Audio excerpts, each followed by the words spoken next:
જય માતાજી, તમારું સ્વાગત છે મારા વ્લોગમાં। તો જો સવાર પડી ગઈ છે આપણી। આપણે ગાય દોવા બેસી ગયા, ગાય દોઈ લીધી, ગાયને પાણી પીવડાવ્યું, પછી આપણે ગાયને જાવું તો ધણમાં મૂકવા, તો આપણે થઈ ગયા રવાના। આપણી ગાય આગળ ને આપણે પાછળ, પછી આપણે રિટર્ન થઈ ગયા ગાયને મૂકીને। પછી આવીને આપણે કામ લઈ લીધું છાસનું, કારણ કે આજે લાઇટ જાય એમ હતી।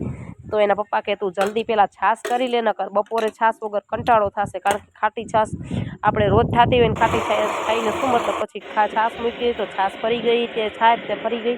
તો મેં કીધું લે ને છાસ ફરે છે ત્યાં સુધી હું પાણી પાઈ દઉં ઝાડવાને। પછી ઝાડવાને પાણી પાયું ત્યાં તો મારી છાસ થઈ ગઈ। છાસ થઈ ગઈ એટલે મેં હાથમાં લઈ લીધું છાસ, પહેલાં કીધું હવે છાસ જ ઉતારી લઉં। છાસ ઉતારીને પછી મેં બીજા કામ હાથમાં લઉં, કે કારણ કે માખ મચ્છર કોઈ પડે નહીં। તો છાસ ઉતારી લીધી, છાસ ઉતારીને પછી આપણે બધું કામ આજ બાકી જ હતું। પછી ડાયરેક્ટ આપણે પેલું લઈ લીધું ફરિયાનું કામ। પછી ફરિયામાં આપણે બધે હાવેણો લઈને કચરા માંડ્યા કાઢવા। કચરા કાઢીને પછી આપણે બધું ઢગલા ભેગા કરી લીધા। પછી કોદરાને બધું ઉપાડવાનું હતું, ભેગું કરીને પછી આપણે ગમેલું લઈ લીધું ને ગમેલામાં લઈને ભરીને બધું નાખી આવીને પછી આપણે તાતો આપણે ભદુભાઈને છૂટા કર્યા। ભદુભાઈ માંડ્યા રમવા।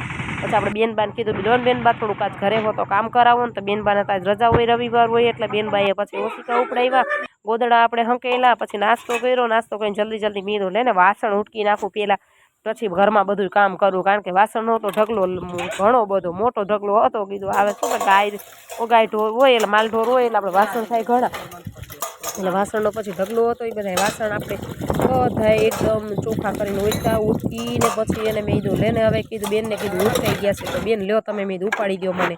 એટલે બેને પછી કે મમ્મી કે સાઈડમાં ત્યાં રાખી દો। પછી બધાએ આપણે ભેગા કરી વાસણને છીકિયામાં રાખી દીધા, ને બેનને કીધું તો પછી ઉપાડી લેજો। તો બેન કે હા પછી મમ્મી ઉપાડી લઈશ। તે બેને ઉપાડી લીધા હતા। પછી વાહે રાખીને પછી મેં લેનો ટબ ધોઈ નાખું, તો પછી ટબને ધોયું। ટબ કારણ કે આપણે વાસણ ધોવા એટલે ચોખ્ખું તો રાખવું જ પડે, અને ટબ ધોઈ અને પછી બે રાખી દીધું મેં એને છીકિયામાં। એને રાખીને બેનને કીધું હાવેણો દો ને બેન કીધું, તો હાવેણો બેને દીધું એટલે આપણે ચોકડી ધોઈ નાખી। પછી બેનને કીધું લ્યો કપડાં ધોઈ નાખી, એટલે આપણે બેસી ગયા કપડાં ધોવા। તો પહેલાં કીધું કપડાને પલારી નાખું, કપડાં પલારીને પછી કપડાને ધોઈ નાખું। તો પછી કપડાં ધોવાનું ચાલુ કરી દીધું। કપડાં પલરી ત્યારે આજે પાવડર નહોતો, વગર પાવડરે પલાળવા હતા, એટલે મેં લેને જલ્દી પહેલાં ધોઈ જ નાખું એટલે ધોવાઈ જાય, સાબુ થોડુંક વધારે લગાવશું બીજું શું થાય।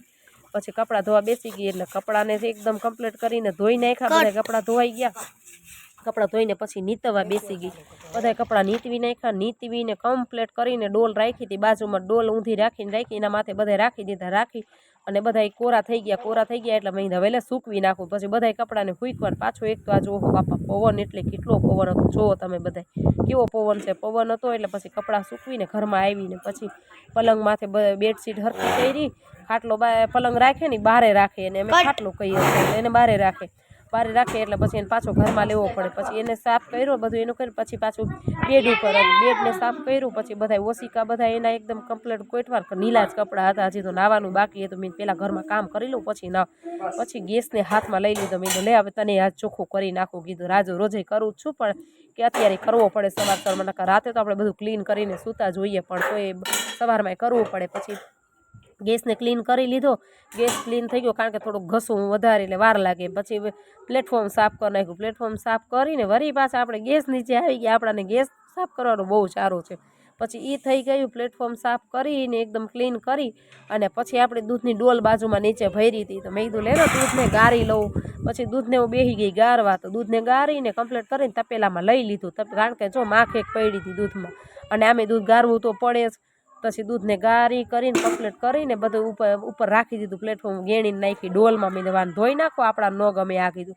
પછી મેં લઈને કીધું ફ્રીજ ખોલું, મેરવણ નાખી દઉં ભેગા પછી ફ્રીજ ખોલીને મેં ઘડામાંથી છાશ લીધી, છાશ લઈને મેરવણ નાખી દીધું। મેરવણ નાખીને સીધું કચરાનું કામ લઈ લીધું। જો તો કેટલો બધો કચરો નીકળ્યો, આજે તો બહુ કચરો નીકળ્યો, કારણ કે 2 દિવસથી પવન જ એટલો છે। રાતે બધું ઉડીને ભરાઈ ગયું હતું ઘર સાફનું। પછી કચરા કાઢીને પછી પોતું હાથમાં લઈ લીધું, પોતું મારીને કમ્પ્લીટ ક્લીન કરી નાખ્યું। પાછું એટલું ને એવું ભરાઈ ગયું, પણ તોય કરવું તો પડે જ, કોક આવે તો ખરાબ લાગે। પછી પોતું મરાઈ ગયું એટલે આપણે ગયા નાવા। નાહીને એકદમ કમ્પ્લીટ આપણે ડાગલા જેવા થઈ ગયા તૈયાર હો। પછી તૈયાર થઈને આપણે એકદમ આવી ગયા ચકાચક। પછી કીધું આછો તાવ શરદી ઉધરસ ને બધું છે આજે મને થોડું। પછી મેં કીધું લેને લોટ બાંધી લઉં, લોટ બાંધવા બેઠી। લોટ બાંધવા લોટને ચારી લીધો, લોટને ચારીને પછી લોટને બાંધી લીધો। પછી બાંધીને બેસી ગઈ રોટલી કરવા। રોટલી કરી અને પછી આજે પપ્પા કંકોડા ને જામફળ ને કેરીની ઘરેથી લઈ આવ્યા હતા, અને પછી કેરીનો રસ બનાવ્યો. રસ બનાવીને પછી બેઠી દહીં વઘારવાનું કંકોડા રહે ને પાછા આજે પેલી સિઝનના જતા પેલું જ શાક આવ્યું છે અમારા ઘરે. હવે અમારા ઘરે છે ને કંકોડા આ કેરીયું ને એ બધું થાય છે, આંબા ને જામફળ ને એ બધું અમારા ઘરેથી આવે. અમારે ઝાડ છે, અમારે મસ્ત બગીચા જેવું કામકાજ છે. પછી દહીં વઘાર્યું, દહીં પુવાલીમાં પડ્યું હતું એટલે પુવાલીમાંથી લઈને એને કીધું કડાઈમાં નાખવું. કડાઈમાં નાખીને એકદમ દહીં થઈ ગયું કમ્પ્લીટ. અને પછી બનાવી આપણે ડીશ. જુઓ એકદમ આપણું બધું ખાવાનું તૈયાર છે, દહીં રોટલી શાક ને બધું તૈયાર છે આપણું એકદમ કમ્પ્લીટ. પછી આપણે બેઠા જમવા બેસી ગયા. આપણે જમી લીધું. બેનની બનાવી થારી, બેન કે થારી તૈયાર કર. બેનની થારી કરીને પછી આપણે ગયા દેણું ધરાવવા. દેણું ધરાવીને પછી આપણે બાજુવાળા માસીના ઘરે ગયા હતા. માસીના ઘરે પોપટ સારા બધા હતા. તો સારું, મારો વિડીયો તમને ગમે તો લાઈક કરજો, શેર કરજો અને સબસ્ક્રાઈબ કરજો. જય માતાજી, આવજો બધાય.